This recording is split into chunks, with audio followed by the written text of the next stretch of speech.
యేసుప్రభుని ఇక్కడ పెడుతున్నాను, రక్షకుని ఇక్కడ పెడుతున్నాను. దావీదు గొల్లియాతును దేంతో చంపాడు? ఒడిసెల. నోహు ఏం చేశాడండి? ఓడకట్టాడు. నోహు ఓడ.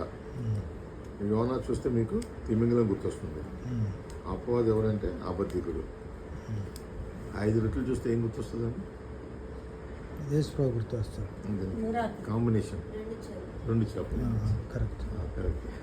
ఇందాక 5 రొట్టెలు చూస్తే ఏం గుర్తొస్తుంది అని అడిగాను. కిసాన్ జామ్ గుర్తొస్తుంది. 5 రొట్టెలు తినడానికి కిసాన్ జామ్ కావాలి కదా. 5 రొట్టెలు 2 చేపలు. మోషే సముద్రాన్ని కర్రతో పాయలు చేశాడు.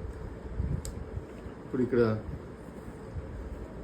1 2 3 4 5 6 7 పెట్టానని, అక్కడ 7 పెట్టాను.